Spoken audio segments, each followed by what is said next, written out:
인지행동 모델은 앨리스와 베이기 됩니다. 자, 여러분 여기 인지가 문제 원인이다 라고 말씀드렸죠. 인지가 바로 문제 원인이다 라고 했어요. 그러면 목표는 뭐가 될까요? 인지를 바꾸는 것이 됩니다. 그게 바로 이제 인지 재구조화다. 인지를 리스트럭처하는 것이다 라고 보시면 되고요. 이것을 인지 재구성이라고도 합니다. 인지 재구성. 자, 여러분 인지행동 모델에서 앨리스가 나왔는데 Rational Emotive Behavior Therapy라고 해서 이게 앨리스의 합리 정서행동 치료가 되겠습니다. 자, 그 다음에 Cognitive Therapy, CT, 아론백의 CT가 되겠습니다. 앨리스와 베이기 이야기한 개념들이 다르거든요. 자, 첫 번째 앨리스가 말한 거 비합리적 신념. 비합리적인 신념이 문제의 원인이 됩니다. 자, 그 다음에 자기독백이란 게 있습니다. 자기독백, 영어로는 셀프톡이라고 하고요. 셀프톡이라고 하고, 자, 비합리적 신념 중에 절대적 사고, 뭐뭐 해야만 한다, 결코 뭐뭐 할 수 없다, 당위적 사고, 이러한 것들이 바로 비합리적 신념에 들어가는 것들입니다. 자, 그 다음에 A, B, C, D 모형이 있었죠. A, B, C, D, E 모형이 있었습니다. 자, A, B, C, D 모형을 밑에다 보면 사건이 A가 되고요. 그 다음에 B가 신념이다 이렇게 말씀드렸죠. 자, 신념, belief 이게 B가 되고 그 다음에 결과, 그 다음에 이게 C가 됩니다. 자, 만약에 어떤 사건이 일어났고 거기에 대해서 비합리적 신념을 가졌다면 결과도 부정적으로 나올 거 아닙니까? 자, 여기에서 D가 나오는데 그게 바로 논박입니다. dispute라고 하는 논박이 있고 그 다음에 효과라고 하는 effect, E가 나오는 거예요. 그래서 A, B, C, D 모형이라 하는데 자, 여러분 여기와 여기에 집중해 주셔야 됩니다. 신념이라고 하는 것이 바로 이 C의 원인이 된다라고 했어요. 결과의 원인이 된다 이렇게 말씀드렸고 그 다음에 논박은 두 가지를 하셔야 돼요. 여기에서 교육적인 접근이 나오고요. 교육적인 접근이 나오고 또 하나는 바로 개입 과정이 여기에 포함된다 이렇게 보시면 됩니다. 개입 과정에 해당되는 것이 논박이다. 자, 그 다음에 아론백을 보겠습니다. 여러분 이 아론백은 CT라고 했는데 인지적 왜곡 이런 것들이 바로 이제 아론백의 문제 원인에 들어가죠. 지금 여기에는 나와 있지 않지만 인지적 왜곡에는 여러 가지가 있어요. 암기법으로 끝내죠. 이, 극과 임계, 선파입니다. 이, 극과 임계, 선파. 여러분 기출문제에서 이거 사례 잘 나오니까 꼭 기출문제 확인해 주셔야 돼요. 자, 이분법적 사고, 극대화와 극소화, 과잉 일반화, 임의적 추론, 개인화, 선택적 요약, 파국합니다. 이 정도는 여러분들이 인지적 왜곡의 종류로 알아놓으셔야 되고요. 자, 그 다음에 아론백 하면은 또 자동적 사고가 있는데요. 부정적 자동적 사고가 있겠죠. 부정적인 자동적 사고. 여기서 중요한 단어는 이거예요. 자동적 사고라고 하는 단어. 자, 그 다음에 또 뭐가 있습니까? 역기능적 인지도식이 있습니다. 역기능적 인지도식이 있어요. 자, 사고의 틀이 역기능적으로 형성된 것이죠. 자, 그 다음에 하나만 더 하겠습니다. 아론백에서 썼던 기법 중에 소크라테스식 문답법이 있다라고 했죠. 소크라테스식 문답법. 질문과 답변을 하는 거죠. 사회복지사와 클라이언트가요. 이렇게 해서 REBT라고 하는 앨리스의 내용과 CT라고 하는 백의 내용을 구분해서 알아놓으시는 것이 가장 중요한 부분이 될 수 있습니다. 여기 안에서 인지행동 모델의 중요한 포인트가 다 나오거든요. 자, 인지행동 모델은 단기 개입이에요. 시간 제한을 강조하고요. 그 다음에 here and now, 지금 여기를 강조하고요. 그 다음에 현재를 강조한다는 거 기억하십시오.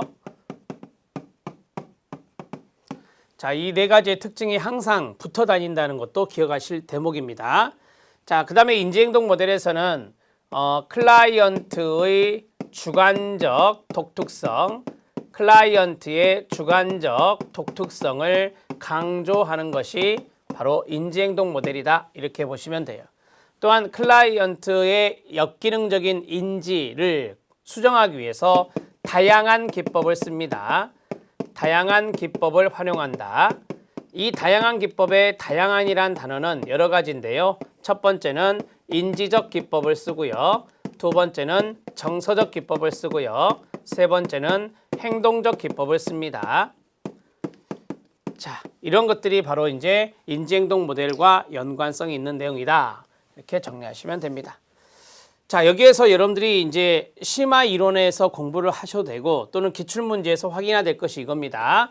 인지적 왜곡의 종류가 있는데 그 종류의 사례도 잡아주셔야 된다는 거, 사례 꼭 보시기 바랍니다. 자, 정리가 됐습니다. 이제 교재에서 네 번째 과제 중심 모델로 들어갑니다. 과제 중심 모델은 리드와 앱스타인이 대표적인 학자가 됩니다. 과제 중심 모델의 특징을 보도록 하겠습니다. 1972년 리드와 앱스타인에 의해서 제시된 대표적인 단기 모델입니다.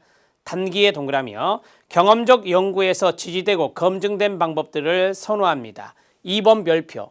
여기서 중요한 것은 경험이라고 하는 단어입니다. 그래서 경험 위주의 모델, 경험 중심의 모델이라고 이야기하고 있죠. 그 다음에 다양한 이론과 방법을 선택적으로 사용하는 통합적 절충적 접근입니다.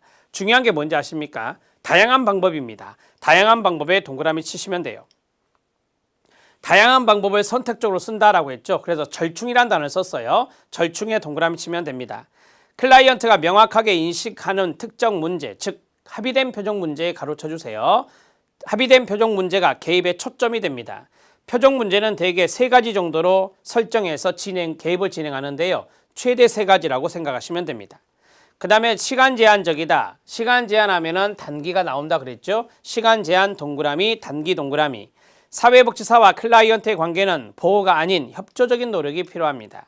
표적 문제로 초점화된 면접과 초점화된 면접에 가로쳐 주시기 바랍니다.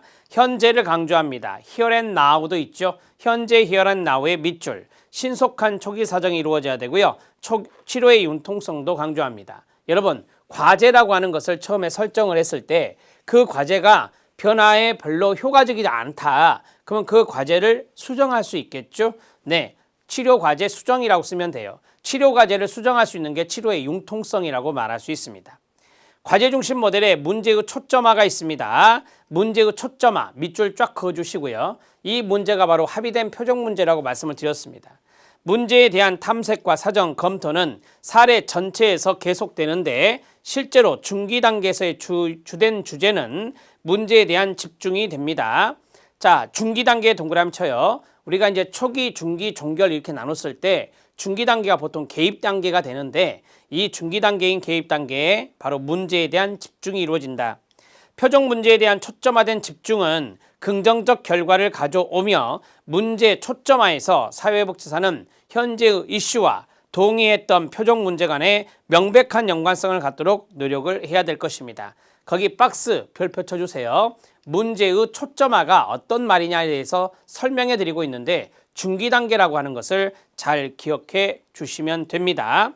문제에 대한 탐색과 사전과 검토는 사례 전체에서 계속 이루어집니다. 이루어지는데 중기 단계에서 문제에 대한 집중이 이루어진다. 문제에 대한 집중을 다른 말로 문제의 초점하다 이렇게 정리해 드린 겁니다. 자, 그 다음에 8번입니다. 클라이언트와의 명확한 동의를 기초로 이게 이제 클라이언트와의 명확한 동의라고 했으니까 클라이언트의 자기결정권을 강조한다는 것도 여기에 해당될 수 있습니다. 클라이언트 행동을 통해 완화될 수 있는 특정한 문제를 다루는 측면에서 끊어요. 클라이언트의 자기결정을 강조한다. 밑줄 쫙 그어주세요. 명확한 목표와 초점, 체계적인 이행 측면에서 비용 효과성이 있습니다. 비용 효과성의 동그라미, 효율성을 말합니다. 문제 원인을 환경 변화에 따른 대처 기능이 끊어요. 일시적으로 결여된 것으로 여기기 때문에 마지막 거 시작. 클라이언트를 낙인화하지 않습니다. 클라이언트 낙인화를 방지합니다. 스티그마가 있는 것은 정신분석 모델 정도만 스티그마가 있지 나머지는 스티그마를 안 해요. 자, 문제 원인은 뭐냐? 환경이 변화됐는데 클라이언트가 거기에 대해서 적응하는데 일시적으로 약간 결함만 있을 뿐이다. 따라서 언제든지 적응이 가능하다. 이렇게 보거든요. 클라이언트를 볼 때. 그래서 과제 중심 모델은 클라이언트의 낙인화를 방지하는 것입니다.